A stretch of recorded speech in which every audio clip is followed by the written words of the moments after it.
Praise Lord. കർത്താവിൻ്റെ അതിപരിശുദ്ധ നാമം വാഴ്ത്തപ്പെടുമാറാകട്ടെ. ടുഗദർ വിത്ത് ജീസസ് എന്ന ഈ പ്രോഗ്രാമിന്റെ പുതിയൊരു എപ്പിസോഡിലേക്ക് ഈ പ്രഭാതത്തിൽ ഞങ്ങളെ കേട്ടുകൊണ്ടിരിക്കുന്ന എല്ലാവരെയും സ്വാഗതം ചെയ്യുന്നു. ഈ അനുഗ്രഹിക്കപ്പെട്ട പുതിയ ദിവസത്തിനായിട്ട് ഞാൻ കർത്താവിനെ സ്തുതിക്കുകയും മഹത്വപ്പെടുത്തുകയും ചെയ്യുകയാണ്. അവന്റെ സന്നിധിയിൽ ഇരിക്കുന്ന ഒരു ദിവസം വേറെ 1000 ദിവസത്തേക്കാൾ ഉത്തമമാണ്. We are spending value time with Jesus Christ. കർത്താവുമായിട്ട് ചെലവിടുന്ന സമയം നിശ്ചയമായിട്ടും എൻ്റെ ജീവിതത്തിൽ ഒരു അനുഗ്രഹമാണ്. അങ്ങനെ വിശ്വസിക്കുകയും അങ്ങനെ അത് റിസീവ് ചെയ്യുന്ന എല്ലാ ദൈവമക്കളെയും ഓർത്ത് ഞാൻ കർത്താവിനെ സ്തുതിക്കുകയാണ്. കർത്താവിലുള്ള സ്നേഹവും വന്ദനവും നിങ്ങളെ ഓരോരുത്തരെയും അറിയിക്കുന്നു. എത്ര അത്ഭുതകരമായിട്ടാണ് ഓരോ ദിവസവും കർത്താവ് നമ്മളെ നടത്തുന്നത്. അവൻ്റെ വലിയ സ്നേഹത്തിന് ഒരിക്കലും മാറ്റമില്ലാത്ത ആ കർത്താവിൻ്റെ സ്നേഹവും ആ കരുതലും നമ്മളെ പല വിഷയങ്ങളിലൂടെ കടന്നുപോയപ്പോഴും കർത്താവ് നമ്മളെ ചേർത്ത് പിടിച്ചു. പല വിഷയങ്ങളും നമ്മുടെ എതിരെ വന്നത് നമ്മൾ പോലും അറിഞ്ഞില്ല. അതെല്ലാം മേളിക്കൂടെയും സൈഡിൽ കൂടെയും ഒക്കെ അതെല്ലാം പാസ് ചെയ്ത് പോയി, നമ്മളാരും അറിഞ്ഞില്ല. അതുപോലെ വിശ്വസിക്കുന്ന ദൈവമക്കൾ വി ആർ ഹൈലി പ്രൊട്ടക്റ്റഡ്. കർത്താവിന്റെ കരത്തിന്റെ അകത്ത്, അവന്റെ ഉള്ളം കരത്തിൽ എന്നെ വരച്ചിരിക്കുന്നു എന്ന് ദൈവവചനം എഴുതിയിരിക്കുന്നുവെങ്കിൽ അവന്റെ കരത്തിന്റെ അകത്താണ് എന്നെയും നിങ്ങളെയും സൂക്ഷിച്ചിരിക്കുന്നത്. We are highly protected and we are highly favoured. കർത്താവിന്റെ ഫേവർ എപ്പോഴും എന്റെയും നിങ്ങളുടെയും മേലുണ്ട്. അതുകൊണ്ട് ഒന്നിനെക്കുറിച്ചും വിചാരപ്പെടേണ്ട. കർത്താവിൽ വിശ്വസിക്കുന്ന ദൈവമക്കൾ അവർ ഉയർച്ച തന്നെ പ്രാപിക്കും. ഈ ലോകത്തിൽ മാത്രമല്ല. അതാണ് പൗലോസ് പറയുന്നത്, കേവലം ഈ ലോകത്തിലെ എന്തെങ്കിലും കാര്യത്തിന് വേണ്ടിയാണ് കർത്താവിനെ പിൻപറ്റിയിരിക്കുന്നെങ്കിൽ നിങ്ങളെപ്പോലെ അരിഷ്ട മനുഷ്യൻ വേറെയില്ല. ഇവിടെ we are establishing a relation with Jesus Christ. ക്രിസ്തുവുമായിട്ടൊരു ബന്ധം സ്ഥാപിക്കാൻ ഇത് എന്നെ കൊണ്ട് എത്തിക്കുന്നത് കർത്താവ് എനിക്ക് വേണ്ടി ഒരുക്കിയിരിക്കുന്ന ആ നിത്യഭവനം വരെ, ആ നിത്യത വരെ. നിത്യത എന്ന് പറയുന്നത് ഒന്ന് യോഹന്നാൻ 5 നമ്മൾ പറയുന്നത് നമുക്ക് already we have eternal life എന്ന് എഴുതിയിരിക്കുന്നത്. നമ്മൾക്ക് നിത്യത ഉണ്ട്. നമ്മൾ അത് ഇപ്പോഴേ നമ്മുടെ ഉള്ളിൽ ആ നിത്യത കർത്താവ് വെച്ചിരിക്കുകയാണ്. സോ ആ കർത്താവിന്റെ മുഖത്തേക്ക് നോക്കി ഈ പ്രഭാതത്തിൽ നമുക്ക് ധൈര്യത്തോടെ നമുക്ക് ഓടാം. യേശുക്രിസ്തു ഉയർത്ത് ജീവിക്കുന്നതുകൊണ്ട് നമ്മൾ ഓരോരുത്തരും ഇന്നും ജീവിക്കുന്നു. ആ കർത്താവിൽ വിശ്വസിച്ചത് കൊണ്ട് മാത്രമാ ഇന്ന് ജീവനോടെ ആയിരിക്കുന്നത്. ആ യേശുവിന്റെ നാമത്തിന് ശക്തിയുണ്ട്, അവന്റെ വചനത്തിന് ശക്തിയുണ്ട്.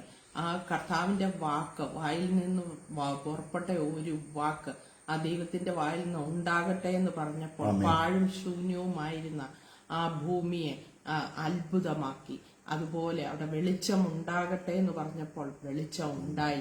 നമ്മുടെ ഓരോരുത്തരുടെയും ജീവിതത്തിൽ ഇരുണ്ട് കിടന്ന, അല്ലെങ്കിൽ നഷ്ടപ്പെട്ട് കിടന്ന, നശിച്ചു കിടന്ന നമ്മുടെ ഓരോ ജീവിതത്തിലും യേശുവേന്ന് നമ്മളൊന്ന് വിളിച്ചപ്പോൾ അവിടെ വെളിച്ചമുണ്ടായി. അന്ധകാരത്തിൽ നിന്ന് അത്ഭുത പ്രകാശത്തിലേക്ക് വിളിച്ചിരിക്കുന്നതിന്റെ സൽഗുണങ്ങളെ ഘോഷിക്കാനാണ് നമ്മളെ ഓരോരുത്തരെ ആക്കി വെച്ചിരിക്കുന്നത്. ആ കർത്താവിന്റെ വായിൽ നിന്ന് പുറപ്പെടുന്ന ഓരോ വാക്കിനും ശക്തിയുണ്ട്. ആ വചനം നമ്മളൊന്ന് പറഞ്ഞാൽ അത്ഭുതം നടക്കും. അതിൽ വിശ്വസിച്ചാൽ അത്ഭുതം നടക്കും. യേശു ശിഷ്യന്മാരുടെ വള്ളം മുങ്ങുന്ന, അവര് നശിച്ചു പോകുന്ന കണ്ടപ്പോൾ യേശു ആ വെള്ളത്തിന്റെ മുകളിൽ കൂടെ, തിരമാലയുടെ മുകളിൽ കൂടെ, കടലിന്റെ മേളിൽ കൂടെ നടന്ന് അവരുടെ അടുത്തോട്ട് വന്നു. അല്ലെ, വരിക എന്ന് വിളിച്ചപ്പം ആ പത്രോസ് മാത്രമാ വെള്ളത്തിന്റെ മേൽ നടന്നത്. അല്ലെ, കർത്താവിന്റെ ആ വാക്കിന്റെ മേൽ വിശ്വസിച്ച് താൻ ആ തിരമാലകളുടെ മേൽ കാലെടുത്ത് വെച്ചപ്പോൾ അവിടെ അത്ഭുതം നടന്നു. അതുപോലെ നമ്മൾ വെള്ളത്തിന്റെ മേൽ നടന്നെന്ന് നമ്മൾ പലപ്പോഴും പറയുന്നതിന് പകരം വചനത്തിന്റെ മേൽ നടന്നു. പലപ്പോഴും താൻ പറഞ്ഞ വാക്കിന്റെ മേലാ നടന്നത്. അല്ലെ, വെള്ളത്തിന്റെ മേലല്ല പത്രോസ് നടന്നത്, ആ വാക്കിന്റെ മേൽ, കർത്താവിന്റെ വായിൽ നിന്നും പുറപ്പെട്ട ആ വാക്കാണ് ഈ വചനമായിട്ട് ഇവിടെ നമ്മുടെ കയ്യിൽ എഴുതി കിട്ടിയിരിക്കുന്നത്. ആ ബൈബിളിൽ ആ വചനം ഉണ്ട്, എനിക്കറിയാമെന്ന് പറഞ്ഞിട്ട് കാര്യമില്ല. അതിൽ വിശ്വസിച്ചുകൊണ്ട് അതൊന്ന് വിളിച്ചു പറയുമ്പോൾ നമ്മുടെ ജീവിതത്തിൽ അത് അത്ഭുതമായി രൂപാന്തരപ്പെടും. എന്താണെന്ന് ചോദിച്ചാൽ, ഇല്ലാത്തതിനെ ഉള്ളതുപോലെ വിളിച്ചു വരുത്തുന്ന വചനം. അല്ലെ, ഇല്ലാത്തതിനെ ഉള്ളതിനെ പോലെ വിളിച്ചു വരുത്തുകയും സൃഷ്ടിക്കുകയും ചെയ്യുന്ന ഒരു വചനമായത്. എന്ന് പറഞ്ഞാൽ ഒരു മരിച്ചതിനെ ജീവിപ്പിക്കുക എന്ന് പറയുമ്പോൾ ഒരു സാധ്യത ഇല്ലാത്തടത്ത് ഈ വചനം വിളിച്ചു പറയുമ്പോൾ അവിടെ അത്ഭുതം നടക്കും. ഞങ്ങളുടെ ജീവിതത്തിൽ അതുപോലെയായിരുന്നു. കടഭാരത്താൽ എല്ലാം തകർന്ന് സാക്ഷി എല്ലാവർക്കും അറിയാം. പക്ഷെ വചനം കേട്ടപ്പോൾ ആ വചനം ഞങ്ങളുടെ അവസ്ഥകളുടെ മേൽ ഞങ്ങൾ വിളിച്ചു പറയാൻ തുടങ്ങി. ഇല്ല, ഞങ്ങൾ മരിക്കയില്ല, ഞങ്ങൾ ജീവനോടെ ഇരുന്ന് കർത്താവിന്റെ പ്രവൃത്തികളെ വർണ്ണിക്കും. ഇല്ല, ഒരിക്കലും തകർന്നു പോകത്തില്ല, കർത്താവ് ഞങ്ങളെ ഉപേക്ഷിക്കത്തില്ല, കർത്താവ് ഞങ്ങളുടെ കൂടെ ഉണ്ട്, അവൻ കൈവിടത്തില്ല, ഉപേക്ഷിക്കത്തില്ലെന്ന് പറഞ്ഞാൽ അങ്ങനെ തന്നെയാണ്. ആ വചനത്തിൽ മാത്രം വിശ്വസിച്ച് വചനം മാത്രം വിളിച്ചു പറഞ്ഞു, വേറെ ഒന്നും കയ്യിലില്ലായിരുന്നു. അതുകൊണ്ട് എല്ലാം തീർന്നപ്പോഴാണ് കർത്താവിന്റെ സന്നിധിയിൽ വന്നത്. പക്ഷെ വചനത്തിൽ വിശ്വസിക്കുകയും ആ കർത്താവ് അത്ഭുതം ചെയ്യാൻ മതിയായവനാണെന്ന് നമ്മുടെ ജീവിതത്തിൽ വിശ്വസിച്ചാൽ അവിടെ അത്ഭുതം നടക്കും. നിങ്ങൾ മറ്റൊരുവരിലും രക്ഷയില്ല, ഈ കർത്താവിൽ മാത്രമേ ഉള്ളൂ രക്ഷ. ആ ദൈവത്തിനും നമുക്കും ഇടയിൽ മധ്യസ്ഥനായി ഒരേ ഒരു നാമമേ ഉള്ളൂ, അത് യേശുവിന്റെ നാമമാണ്. ആ നാമം വിളിച്ചിട്ടുള്ള ആരും ലജ്ജിച്ചു പോയിട്ടില്ല, ലജ്ജിച്ചു പോകത്തുമില്ല. ആ വചനത്തിൽ വിശ്വസിച്ച് ദീർഘക്ഷമയോടെ ചിലപ്പം കുറച്ചു കാലങ്ങൾ നമ്മൾ നോക്കിയിരിക്കണമായിരിക്കും. പെട്ടെന്ന് ചിലപ്പം വിടുതലൊന്നും നടന്നില്ലെന്ന് വരും, വെയിറ്റ് ചെയ്യേണ്ട വരും. പക്ഷെ ദീർഘക്ഷമയോടെ ഇരുന്നാൽ ആ അത്ഭുതം നമ്മൾ അപ്പോസ്തല പ്രവൃത്തി 1-ാം അധ്യായത്തിന്റെ 4-ാം വാക്യത്തില് അവിടെ യേശു ഉയർത്തെഴുന്നേറ്റ് ശിഷ്യന്മാരുടെ കൂടെ ഇരിക്കുകയാണ്. എന്നിട്ട് യേശു അവരോട് പറയുന്ന ഒരു കാര്യം, ഞാൻ പിതാവിന്റെ അടുത്തുനിന്ന് നിങ്ങൾക്ക് വേണ്ടി അയക്കാനുള്ള വാഗ്ദത്തത്തിന് വേണ്ടി നിങ്ങൾ കാത്തിരിക്കണം. അപ്പം ഈ പ്രോമിസിന് എന്നും ഒരു വെയിറ്റിംഗ് ഉണ്ട്, പ്രോമിസിന് ഒരു കാത്തിരിപ്പുണ്ട്. ഈ ദൈവവചനം മുഴുവൻ പ്രോഫസിയാണ്. ഇത് കവർ ടു കവർ. ഇത് ഈ പ്രോഫസി എന്ന് പറയുന്നതിന്റെ അർത്ഥം ഇനിയും നിവർത്തിക്കാനിരിക്കുന്നത്, നിവർത്തിക്കപ്പെട്ടിട്ടില്ല, നിവർത്തിക്കാനിരിക്കുന്ന കാര്യങ്ങൾ. അപ്പം അത് ഒരു ദൈവവൈതൽ വചനം വായിക്കുമ്പം നോക്ക്, അതിനെ എങ്ങനെ അത് എടുക്കുന്നു എന്നുള്ളതാണ് കാര്യം. അതിനെ ഒരു പ്രോഫസി ആയിട്ട് എടുക്കുക. കർത്താവിന്റെ വചനത്തിൽ ഇത് പറഞ്ഞിട്ടുണ്ട്, അതുകൊണ്ട് I believe it and I receive it എന്നൊരു ദൈവവൈതൽ പറയുമ്പം അസാധാരണമായ സാധ്യതകളാണ് അവിടെ തുറന്ന് വരുന്നത്. ഒരിക്കലും ആ പ്രോഫസി ആയിട്ട് ഈ വചനം എന്ത് ചെയ്യണം, പ്രോഫസി ആയിട്ട് എടുക്കണം. ഞാൻ ഇന്ന് നിങ്ങളുടെ മുമ്പിൽ ഒരു ചിന്ത, അതുപോലെ തന്നെ ഉള്ളൊരു ചിന്ത നിങ്ങളുടെ മുമ്പിൽ പങ്കുവെക്കാൻ ആഗ്രഹിക്കുകയാണ്. നോക്ക്, അപ്പോസ്തല പ്രവൃത്തി അതിന്റെ 12-ാം അധ്യായം മനോഹരമായ ഒരു അധ്യായമാണ്. അതിന്റെ 12-ാം അധ്യായം അതിന്റെ 6-ാമത്തെ വാക്യം വായിക്കുമ്പോൾ ഒന്ന് വായിക്കാം ഷിന. ഹെരോദാവ് അവനെ ജനത്തിന്റെ മുമ്പിൽ നിർത്തുവാൻ ഭാവിച്ചതിന്റെ തലേ രാത്രിയിൽ പത്രോസ് 2 ചങ്ങലകളാൽ ബന്ധിക്കപ്പെട്ടവനായി 2 പടയാളികളുടെ നടുവിൽ ഉറങ്ങുകയായിരുന്നു. നോക്ക്, പെന്തക്കോസ്ത് അവിടെ പെരുന്നാൾ വരികയാണ്. ആ പെരുന്നാളിന് ശേഷം അപ്പോസ്തലനായ പത്രോസിനെ എന്ത് ചെയ്യാൻ, വിചാരണയ്ക്കായി നിർത്താൻ. അതായത് വിചാരണയ്ക്കായി നിർത്തുക എന്ന് പറഞ്ഞാൽ തന്നെ കൊന്നുകളയാൻ. കാരണം അതിന്റെ തൊട്ട് മുമ്പ് അതിന്റെ 1-ാം വാക്യം മുതൽ വായിക്കുമ്പോൾ അവിടെ എഴുതിയിരിക്കുകയാണ്, നോക്ക്, യാക്കോബിനെ, യേശുവിന്റെ സഹോദരനായ യാക്കോബിനെ അവരെന്ത് ചെയ്തു, അവര് കൊന്നുകളഞ്ഞു. യോഹന്നാന്റെ സഹോദരനായ യാക്കോബിനെ അവര് കൊന്നുകളഞ്ഞു. ഞാൻ യേശു എന്നാ പറഞ്ഞ അല്ലെ, യോഹന്നാന്റെ സഹോദരനായ യാക്കോബിനെ അവര് കൊന്നുകളഞ്ഞു. അപ്പം ആ അടുത്ത ഊഴം ആർക്ക് വേണ്ടി കാത്തിരിക്കുകയാണ്, പത്രോസിന് വേണ്ടി കാത്തിരിക്കുകയാണ്. പത്രോസിനെ പിടിച്ച് കാരാഗ്രഹത്തിലാക്കി. കാരാഗ്രഹത്തിലാക്കി എന്ന് പറഞ്ഞാൽ എന്റെ ഒരു ഭാഷയിൽ പറഞ്ഞ ഈ ചോര മണക്കുകയാണ്. കാരണം രക്തം മണക്കുന്ന സ്ഥലം.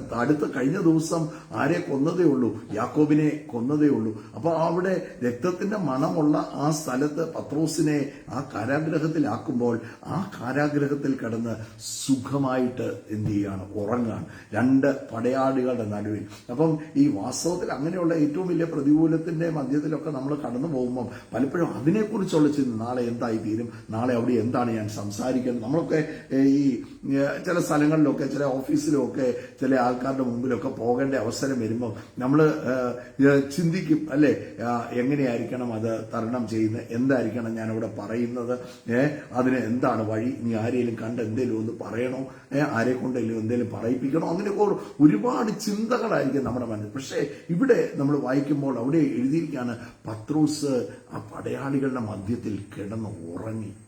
He was resting. He was in peace. ഞാൻ ഇന്ന് ദൈവമക്കളോട് എനിക്ക് പറയാനുള്ളത്, ഏത് വിഷയത്തിലൂടെ കടന്നു പോകുമ്പോഴും ധൈര്യത്തോടെ ഇരിക്കണം. കാരണം എന്റെ കർത്താവ് പറഞ്ഞിരിക്കുന്ന ഒരു വാക്കിനും മാറ്റം വരുന്നില്ല. തന്റെ വചനത്തിൽ ഒരു നാളും എന്നെ കൈവിടത്തില്ലെന്ന് പറഞ്ഞിട്ടുണ്ടെങ്കിൽ അതിന്റെ അർത്ഥം ഒരു നാളും കൈവിടത്തില്ല, ഉപേക്ഷിക്കരുത്. ഇതിന്റെ അകത്ത് എഴുതിയിരിക്കുന്ന വള്ളിയെന്നോ പുള്ളിയെന്നോ മാറത്തില്ല. ഇതിന്റെ അകത്ത് ഇതിന്റെ അകത്തുള്ളൊരു കോമായിക്കും, ഇതിന്റെ അകത്തുള്ളൊരു ഫുൾ സ്റ്റോപ്പിനും, ഇതിന്റെ അകത്തൊരു ഇൻവേർട്ടഡ് മാർക്കിനും എല്ലാം അതിൻ്റെതായ അർത്ഥമുണ്ട്.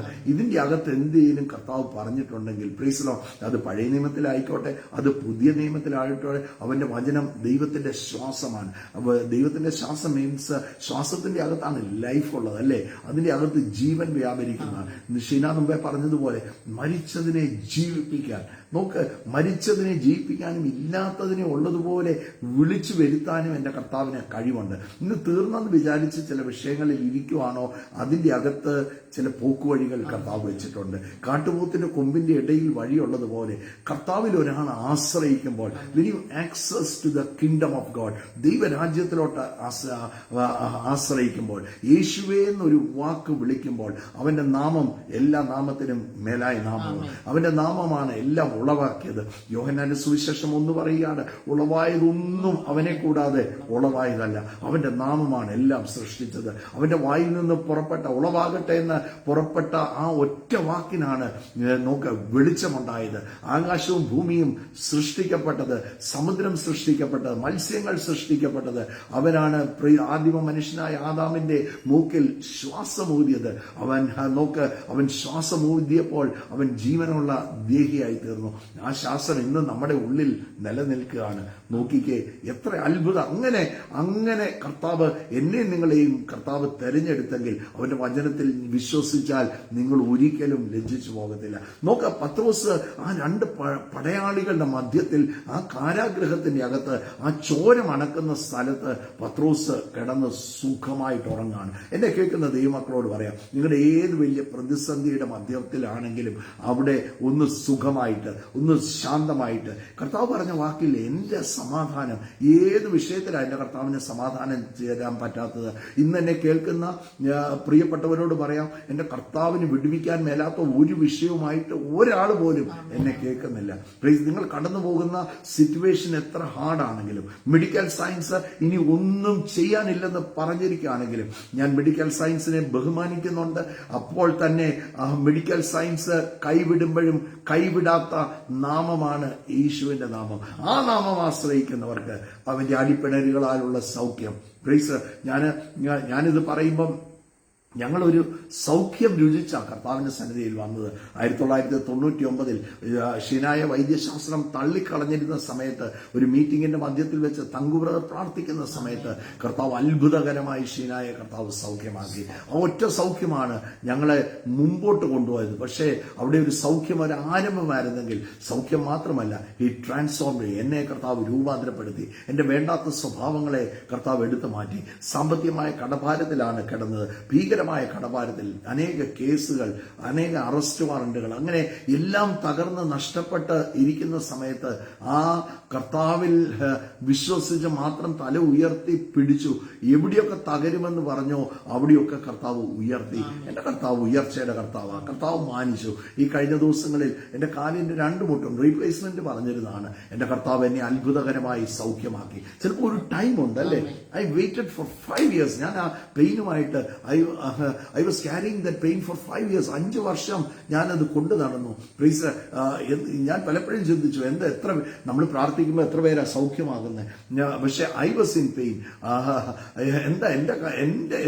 ഞാൻ പലപ്പോഴും ചോദിച്ചു, കർത്താവ് എന്താ എന്റെ കാര്യത്തിൽ നടക്കാത്തത്? പക്ഷെ അന്നൊക്കെ വിളിച്ചു പറയുന്ന ഒരു കാര്യമുണ്ട്, കർത്താവ് തന്ന ഈ മുട്ട് വെച്ച് എന്റെ ആയുഷ്കാലം മുഴുവൻ ഞാൻ ജീവിക്കും. എന്ത് വിളിച്ചു പറഞ്ഞോ, പ്രൈസ്, ഒരു 1-5 മോർണിംഗ് ഞാൻ എഴുന്നേറ്റ് വരുമ്പോൾ കർത്താവ് എന്നെ അത്ഭുതകരമായി സൗഖ്യമാക്കി. ഞാൻ ഇന്ന് എന്നെ കേൾക്കുന്നവരോട് പറയാം, പ്രൈസ്, എല്ലാം ഈ ചില ഡിലേസ് ഒക്കെ ജീവിതത്തിൽ വരും. Delay is not a denial, കേട്ടോ. ഡിലേ എന്ന് പറഞ്ഞ് നിങ്ങൾ കാണുന്നത് ഡിനയൽ അല്ല.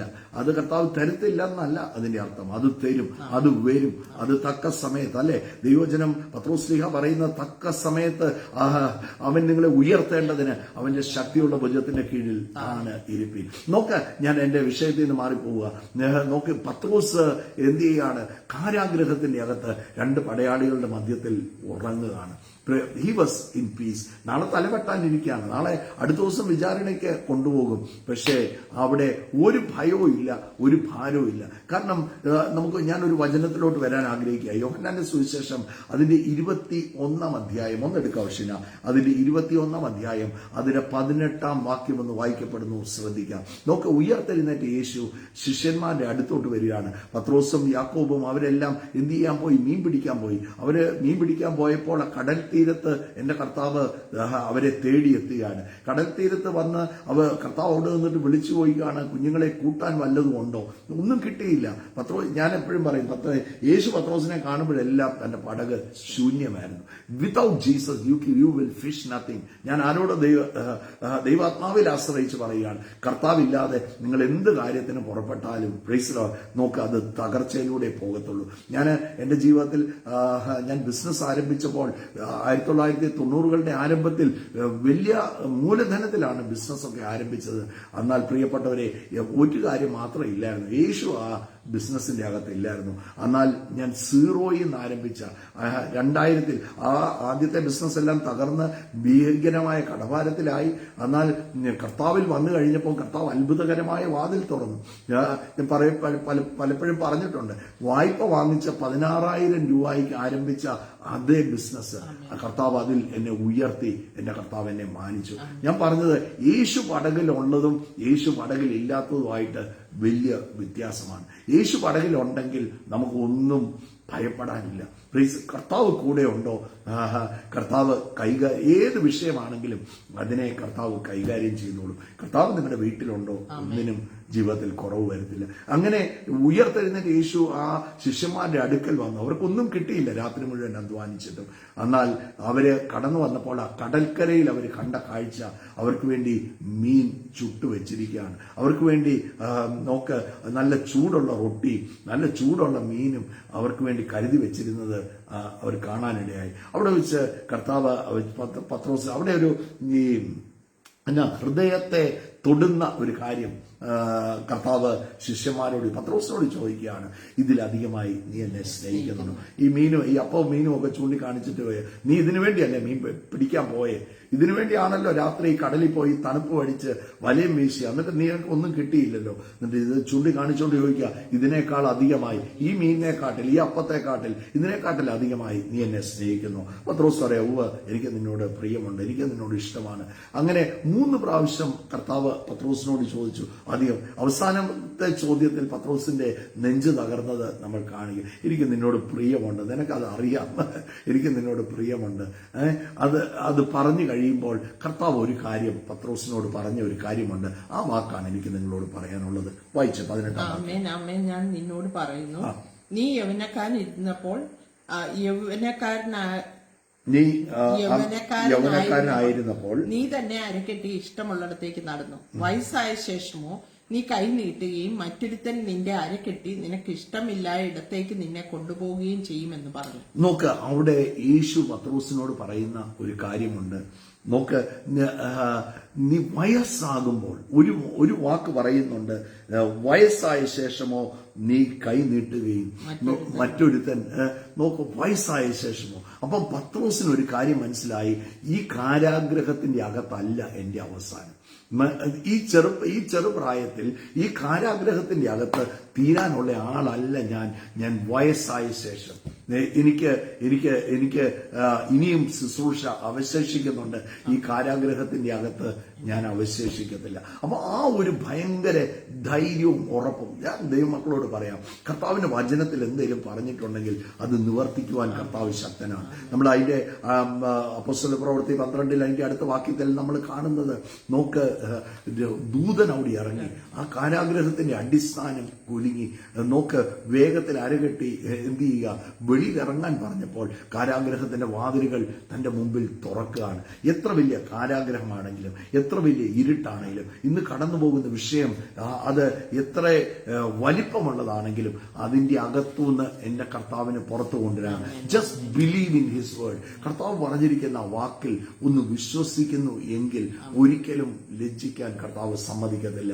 നിങ്ങൾ ഞാൻ ലോക അവസാനത്തോളം എല്ലാ നാളും കൂടെ ഉണ്ടെന്ന് കർത്താവ് പറഞ്ഞിട്ടുണ്ടെങ്കിൽ അതിന്റെ അർത്ഥം he will be always there for you, he will be available for you. ആ തല ഉയർത്തിപ്പിടിച്ചൊന്ന് നോക്കിയാൽ മതി. പലപ്പോഴും ആ വിഷയത്തിന്റെ അകത്ത് വിഷയത്തെക്കുറിച്ചുള്ള ഭാരം, വെപ്രാളം, നിരാശ, ദുഃഖം അതൊക്കെ എന്നെ കയറി ഭരിക്കാതെ ഈ ദൈവവചനം എന്നെ കയറി ഭരിക്കണം. ആ ദൈവവചനത്തിലുള്ള ആ ക്രിസ്തുവിലുള്ള ഉറപ്പും ധൈര്യവും. അതാ പത്രോസ് കിടന്ന് നല്ല സുഖമായിട്ട് ഉറങ്ങി. അവിടെ ചിന്തിക്കുകയല്ല ചെയ്തത്, നാളെ എപ്പോഴാണ് എന്നെ കൊണ്ടുപോകുന്നത്, എത്ര മണിക്കാണ് എന്നെ വിചാരണയ്ക്ക് നിർത്തുന്നത്, ഇതൊന്നും അവരോട് ചോദിച്ചുകൊണ്ട് നിൽക്കുകയല്ല. സുഖമായിട്ട് കിടന്ന് ഉറങ്ങി. Praise the Lord. അങ്ങനെ സുഖമായിട്ട്. കാരണം എന്നാ, ആ താൻ വിശ്വസിച്ചത് വൃദ്ധനായ ശേഷമോ അവിടെ യേശു തന്നോട് പറഞ്ഞ ഒരു വാക്ക്, യേശു പറഞ്ഞിരിക്കുന്നത് മുഴുവൻ കണ്ണിന്റെ മുമ്പിൽ നിവർത്തിക്കുന്നത് താൻ കണ്ണുകൊണ്ട് കണ്ടതാണ്. ആ മുമ്പേ ഷീന പറഞ്ഞതുപോലെ ആ വരിക എന്ന് പത്രോസിനോട് യേശു പറഞ്ഞപ്പോൾ പത്രോസ് ഇറങ്ങി വെള്ളത്തിന്റെ മേൽ നടന്നു. അവിടെ എല്ലാവർക്കും സാധ്യത, ആ പടകിലുള്ള വരിക എന്നൊരു വാക്കേ കർത്താവ് പറഞ്ഞുള്ളൂ. ആ പടകിലുണ്ടായിരുന്ന എല്ലാവർക്കും വരാനുള്ള ആ സാധ്യത ഉണ്ടായിരുന്നു. പക്ഷേ സാധ്യത അവർ ഉപയോഗിച്ചില്ല. പത്രോസ് ഇറങ്ങി വെള്ളത്തിന്റെ മേൽ നടന്നു, തന്റെ വാക്കിന്റെ മേൽ നടന്നു, തന്റെ വചനത്തിന്റെ മേൽ നടന്നു. അങ്ങനെയാണെങ്കിൽ അതേ വചനം എന്നോടും നിങ്ങളോടും പറഞ്ഞിട്ടുണ്ടെങ്കിൽ ഒരിക്കലും ലജ്ജിക്കാൻ കർത്താവ് സമ്മതിക്കത്തില്ല. ഇന്നലെ സഭായോഗത്തിൽ നിൽക്കുമ്പോൾ പെട്ടെന്ന് ആരോടോ ഒരു ദൂത് പോലെ പരിശുദ്ധ ഇന്ന് ആ വാക്യം നിങ്ങളോടും സംസാരിക്കാൻ കർത്താവിൽ ആഗ്രഹിക്കുകയാണ്. യെശയ്യാ പ്രവചനം അതിന്റെ 41 അധ്യായം അതിന്റെ 10 വാക്യം.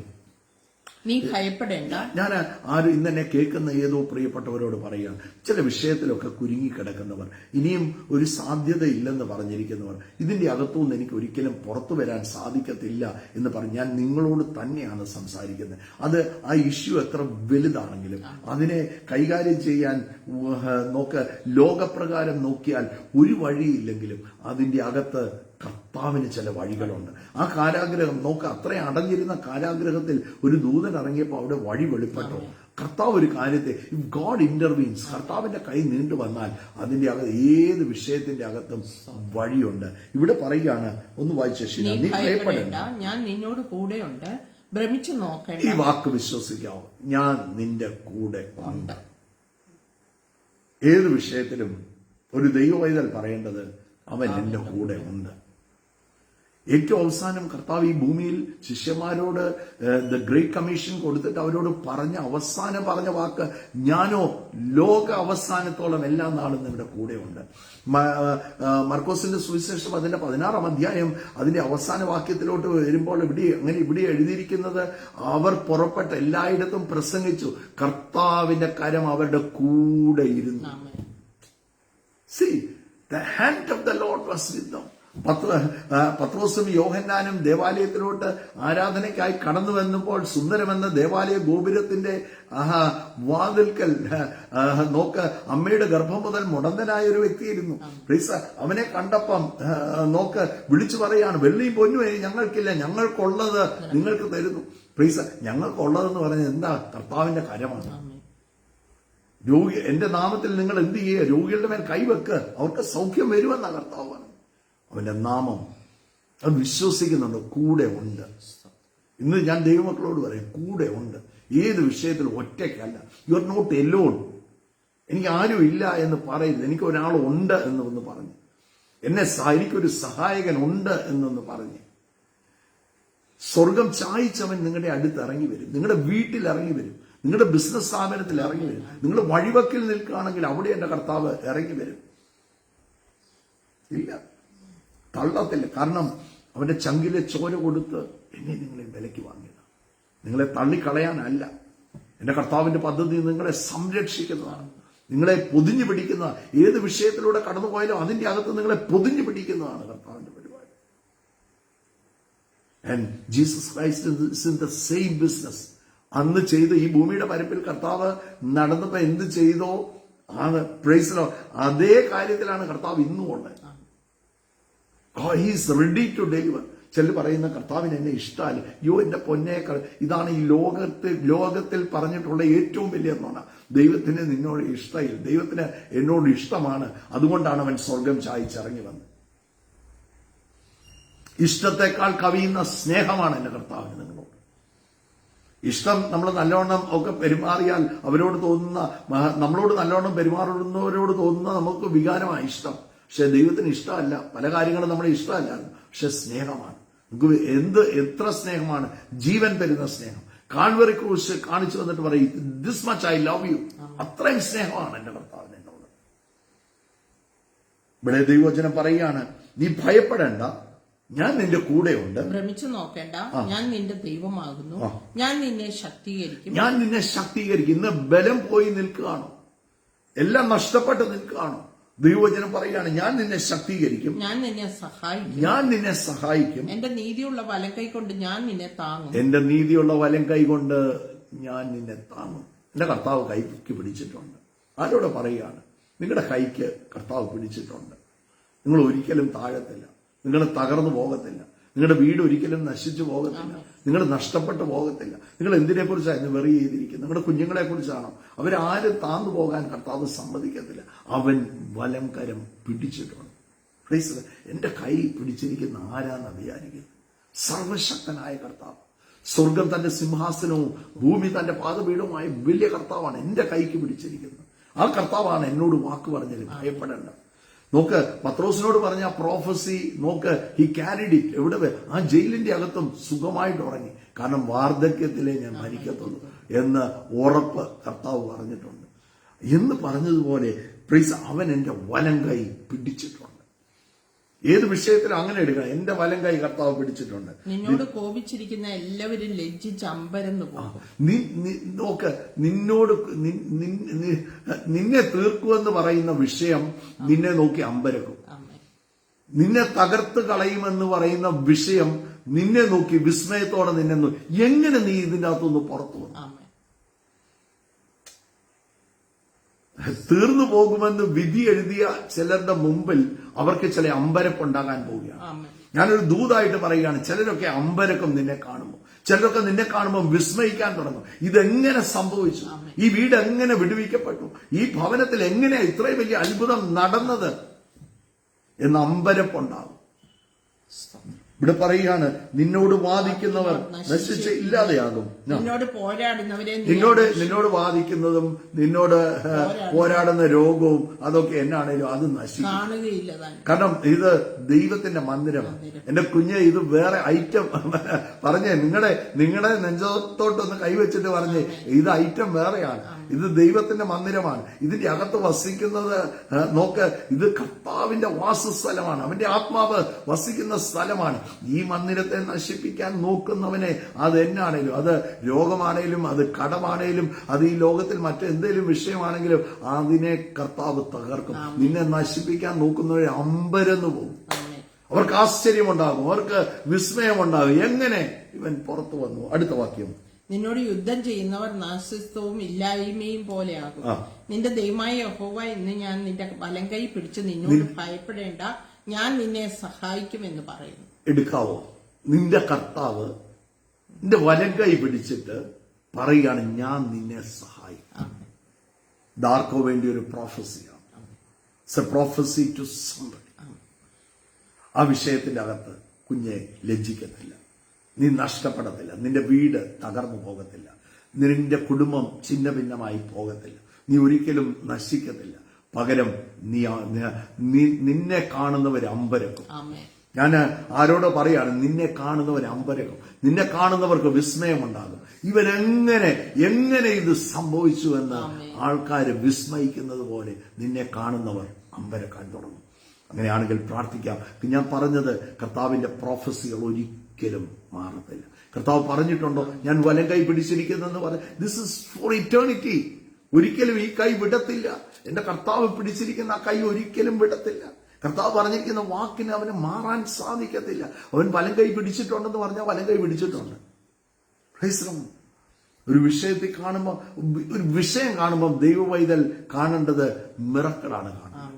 അവരതിനെക്കുറിച്ച് ഭയപ്പെടുകയാണോ? അവരെ അതിനെക്കുറിച്ച് ആകുലപ്പെട്ട് ഇരിക്കാനല്ല വിളിച്ചിരിക്കുക. അവര് അതിന്റെ അകത്ത് ഇതിന്റെ അകത്ത് കർത്താവ് എന്നാ ചെയ്യാൻ പോകുന്നത്, ഇതിന്റെ അകത്ത് ദൈവപ്രവൃത്തി നടക്കുന്നത് ഞാൻ കാണാൻ പോവുകയാണ്. ആ വാക്കുകൾ വേണം വിളിച്ചു പറയാൻ. അത് വിളിച്ചു പറയാം. ഇതിന്റെ അകത്ത് തീർന്നു, ഇനി രക്ഷയില്ല, എല്ലാം കുഴഞ്ഞു, ഇനി എന്നാ ചെയ്യും? ഒരു സഹായകനുണ്ട്. ഒരേ ഒരു സഹായകനെ ഉള്ളൂ. മനുഷ്യർ ലജ്ജിപ്പിക്കുവാൻ, കൂടെ നിൽക്കുന്നവർ ലജ്ജിപ്പിക്കുവാൻ, പക്ഷെ നിന്നെ ലജ്ജിപ്പിക്കാത്ത ഒരാളുണ്ട്, നീ താന്നു പോകാൻ സമ്മതിക്കാത്ത ഒരാളുണ്ട്. And his name is Jesus. യേശുവ, മറ്റാരുമില്ല. ദൈവജനം പറയല്ലേ, മറ്റൊരുവനിലും രക്ഷയില്ല. രക്ഷിക്കപ്പെടാൻ ആകാശത്തിന്റെ കീഴെ ഭൂമിക്ക് മുകളിൽ മനുഷ്യരുടെ ഇടയിൽ ഒരേ ഒരു നാമം, യേശുവിന്റെ നാമം. യേശുവിന്റെ നാമം. അത് പിടിച്ചോ. കർത്താവ് പറഞ്ഞ വാക്ക് പിടിച്ചോ, മുറുകെ പിടിച്ചോ, ആശ്രയിച്ചോ, ലജ്ജിക്കത്തില്ല. So let us pray. നമുക്ക് ഒന്നിച്ച് നമ്മൾ പ്രാർത്ഥിക്കാൻ പോവുകയാണ്. പ്രോമിസ് ഉണ്ടോ? God will accomplish it. വാഗ്ദത്തം ചെയ്തവൻ വിശ്വസ്തനാണ്, അത് നിവർത്തിക്കുക തന്നെ ചെയ്യും. പക്ഷേ ഇത് വിശ്വസിക്കുന്നവർക്കാണ് ഇത് കിട്ടുന്നത്. വിശ്വസിക്കുന്നവർക്ക് വേണ്ടിയാണ് വ്യാപരിക്കുന്ന അവന്റെ ശക്തിയുടെ അളവറ്റ വലിപ്പമെന്ന് പൗലോസ് പറയുന്ന പോലെ. വിശ്വസിക്കുന്ന വ്യക്തി, അത് എടുക്കുന്ന വ്യക്തി, അത് ഭയപ്പെട്ടിരിക്കുന്ന വ്യക്തിയല്ല, എടുക്കുന്ന വ്യക്തി. ഭയപ്പെടേണ്ട, ഭ്രമിച്ചു നോക്കേണ്ട, ഞാൻ നിന്റെ കർത്താവാണ്, ഞാൻ നിന്റെ വലം കൈ പിടിച്ചിരിക്കുന്നു എന്ന് പറഞ്ഞാൽ പിടിച്ചെന്ന് പറഞ്ഞാൽ ഒരിക്കലും അത് വിടത്തില്ല. ആര് പിടിക്കാൻ നോക്കിയാലും, ആരൊക്കെ എതിരെ നിന്നാലും, ഒരു സൈന്യം നിന്റെ എതിരെ പാളയം ഇറങ്ങിയാലും എന്റെ കർത്താവ് നിന്റെ പക്ഷത്തുണ്ട്. ഒന്നിനും നീ പേടിക്കണ്ട. കടമൊന്നും നിന്നെ മുക്കത്തില്ല, നീ കടത്തെ മുക്കും. രോഗം നിന്നെ തകർക്കത്തില്ല, നീ രോഗത്തെ തകർക്കും. പൗലോസ് എന്നാ ചെയ്ത? മാൾട്ടായിൽ കുടഞ്ഞു കളഞ്ഞല്ലേ? ആണെങ്കിൽ കുടഞ്ഞങ്ങ് കളഞ്ഞു, അത്രേ ഉള്ളൂ. സിമ്പിൾ. ചിലതൊക്കെ ഇന്ന് പകലൊന്ന് കുടഞ്ഞൊന്ന് കളഞ്ഞേ. കടാണോ? ഇനി ഒന്ന് കുടഞ്ഞങ്ങ് കളഞ്ഞേ. വേറെ എന്തെങ്കിലും ഒരു വിഷയത്തെ നിൽക്കുകയാണോ? അത് എന്നാണെന്ന് വിളിച്ചു പറഞ്ഞുകൊണ്ട് കുടഞ്ഞങ്ങ് കളഞ്ഞേ. ഞാനതിനെ കുടഞ്ഞ് കളയുകയാണ്. അതിന്റെ തീയിലോട്ട്, അതിന്റെ അവസാനമാണ്, എന്റെ അവസാനമല്ല. Because I'm a child of God. എന്നെ നിത്യതയ്ക്ക് വേണ്ടി സൂക്ഷിച്ചിരിക്കുക. എന്നെ കുറിച്ചുള്ള കർത്താവിന്റെ plan, God always have a greater plan about me. എന്റെ പദ്ധതികളൊന്നുമല്ല, കർത്താവിന്റെ പദ്ധതികൾ വലുതുമാണ്. വേണമെങ്കിൽ ഇന്ന് പ്രാർത്ഥിക്കാം. മുറുകെ പിടിച്ചോ, പ്രോമിസെ മുറുകെ പിടിച്ചോ, പ്രോഫസി മുറുകെ പിടിച്ചാണ്. ഇതിനെ ഒരു പ്രോഫറ്റിക്, നിങ്ങൾ വായിക്കുമ്പം അത് എന്നോട് പറയുന്ന ഒരു പ്രവചന വാക്കായിട്ട് എടുത്തുകൊണ്ട് ദൈവവചനം ഒന്ന് വായിച്ചു നോക്കി. താഴത്തില്ല. So let's pray. യേശുവേ സ്തോത്രം കർത്താവേ, ഇന്ന് കേട്ട വചനത്തിന് മുമ്പ് ഞങ്ങളെ തന്നെ സമർപ്പിക്കുന്നു. വചനം ക്രിയ ചെയ്യണമേ. വചനം ഞങ്ങളെ ശുദ്ധിയുള്ളവരാക്കണമേ. വചനം ഞങ്ങളെ ജീവിപ്പിക്കണമേ. ആ വചനത്തിൽ വിശ്വസിക്കുന്ന കർത്താവേ, അത്ഭുതങ്ങൾ ഓരോരുത്തരുടെയും ജീവിതത്തിൽ നടക്കട്ടെ. ഇന്ന് കേട്ടതുപോലെ ഭയപ്പെടേണ്ട, ഭ്രമിച്ചു നോക്കണ്ട. ഞാനാ നിന്റെ ദൈവം, ഞാനാ നിന്റെ വലക്കൈ പിടിച്ചിരിക്കുന്നത്, ഞാൻ നിന്നെ താങ്ങും. ആ വചനം ഓരോ മക്കളെയും ജീവിപ്പിക്കണമേ. അവരുടെ പ്രതിസന്ധികളിൽ, അവരുടെ പ്രശ്നങ്ങളിൽ, അവർ കടന്നു പോകുന്ന ഭാരങ്ങളിൽ, നിരാശകളിൽ എന്റെ കർത്താവ് കൂടെ ഇരിക്കണമേ. വചനം അവർക്ക് ജീവൻ കൊണ്ടുവരട്ടെ. ഈ വചനം വിളിച്ചു പറയുമ്പോൾ അവരുടെ ഉള്ളിൽ വലിയ ജീവൻ വ്യാപരിക്കട്ടെ. രോഗികളിൽ നിന്ന് സൗഖ്യമാകട്ടെ, വഴികൾ തുറക്കട്ടെ, അത്ഭുതങ്ങൾ നടക്കട്ടെ. ഭാരപ്പെട്ടിരിക്കുന്നവർ, നിരാശപ്പെട്ടിരിക്കുന്നവർ ശക്തി പ്രാപിക്കട്ടെ. പരിശുദ്ധാത്മാവിന്റെ സാന്നിധ്യത്താൽ ഓരോ മക്കളും നിറയട്ടെ എന്ന് ഞാൻ പ്രാർത്ഥിക്കുന്നു. ഇന്ന് കടന്നു പോകുന്ന എല്ലാ വിഷയങ്ങളുടെ മേലും ജയം ഞങ്ങൾ പറഞ്ഞയക്കുന്നു കർത്താവേ. കർത്താവെ, ആ കേട്ട വചനത്തിന് മുമ്പിൽ ഞങ്ങളെ തന്നെ സമർപ്പിച്ച് പ്രാർത്ഥിക്കുന്നു. വിശ്വസിക്കാനുള്ള കൃപ കർത്താവ് ഞങ്ങൾക്ക് തരണമെന്ന് പ്രാർത്ഥിക്കുന്നു.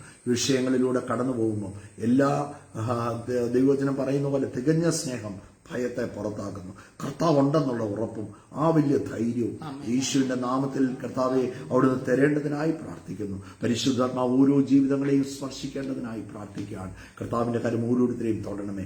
എല്ലാ ഭാരങ്ങളും മാറട്ടെ, എല്ലാ നിരാശകളും, എല്ലാ ദുഃഖവും, എല്ലാ ആകുലതകളും യേശുവിന്റെ നാമത്തിൽ വിട്ടുമാറാൻ കൽപ്പിക്കുകയാണ്. രോഗാവസ്ഥകൾ യേശുവിന്റെ നാമത്തിൽ മാറിപ്പോകട്ടെ.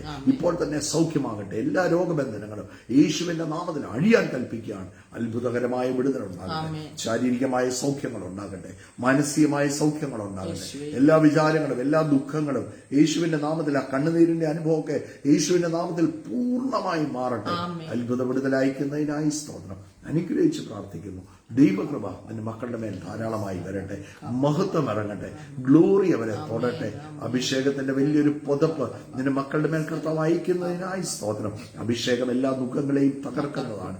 യേശുവിന്റെ നാമത്തിൽ എല്ലാ ബന്ധനങ്ങളും അഴിയട്ടെ. തലമുറകളെല്ലാം ബ്ലസ്ഡ് ആകട്ടെ യേശുവിന്റെ നാമത്തിൽ. അനുഗ്രഹിച്ച് പ്രാർത്ഥിക്കുന്നു. ആരോ സാമ്പത്തികമായ വെല്ലുവിളികളുടെ മുമ്പിൽ നിൽക്കുന്നവർ, ജപ്തികൾ ഫേസ് ചെയ്യുന്ന, ജപ്തി നോട്ടീസുകൾ കയ്യിലിരിക്കുന്ന ചില വ്യക്തികൾ ഇന്ന് പകൽ എന്നെ കേൾക്കുന്നുണ്ട്. യേശുവിന്റെ നാമത്തിൽ എല്ലാ ജപ്തികളെയും യേശുവിന്റെ നാമത്തിൽ ക്യാൻസൽ ചെയ്ത് പ്രാർത്ഥിക്കുന്നു. യേശുവിന്റെ നാമത്തിൽ അഴിയട്ടെ. അത്ഭുതകരമായ വിടുതലുണ്ടാകട്ടെ. വഴികൾ തുറക്കപ്പെടട്ടെ. ആ കാരാഗ്രഹത്തിന്റെ വാതിൽ ദൂതൻ ഇറങ്ങി തുറന്നതുപോലെ യേശുവിന്റെ നാമത്തിൽ ചില വഴികൾ തുറക്കട്ടെ. യേശുവിന്റെ നാമത്തിൽ അനുഗ്രഹിച്ച് പ്രാർത്ഥിക്കുന്നു. അത്ഭുതമാക്കി തീർക്കുന്നതിനായി സ്തോത്രം. പ്രാർത്ഥന കേട്ടതോർത്ത് നന്ദി. യേശു ക്രിസ്തുവിൻ നാമത്തിൽ തന്നെ ആമേൻ. കർത്താവ് നിങ്ങളെ എല്ലാവരെയും ധാരാളം ധാരാളം അനുഗ്രഹിക്കട്ടെ. പ്രിയപ്പെട്ടവരെ, ആ കർത്താവ് പറഞ്ഞിരിക്കുന്ന വാക്ക് അതൊരിക്കലും മാറത്തില്ല. എന്റെ ഏറ്റവും വലിയ ധൈര്യമാണ്. So I will live fearlessly. ഞാൻ ഒരിക്കലും ഭയപ്പെട്ട് ജീവിക്കത്തില്ല. കാരണം പ്രോഫസി എന്റെ മേൽ കിടക്കുകയാണ്. ആ വാഗ്ദത്തങ്ങൾ എന്റെ മേൽ കിടക്കുകയാണ്. So I will be fearless. ഞാൻ ഭയപ്പെടാതെ തല ഉയർത്തിപ്പിടിച്ച് നടക്കും. കാരണം അവൻ എന്റെ വലം കൈ പിടിച്ചിട്ടുണ്ട്. So God bless you. നിങ്ങളുടെ വലം കൈ പിടിച്ചിട്ടുണ്ട്. യേശു കൂടെയുണ്ട്. കർത്താവ് ധാരാളമായിട്ട് അനുഗ്രഹിക്കട്ടെ. And share the video. God bless you. God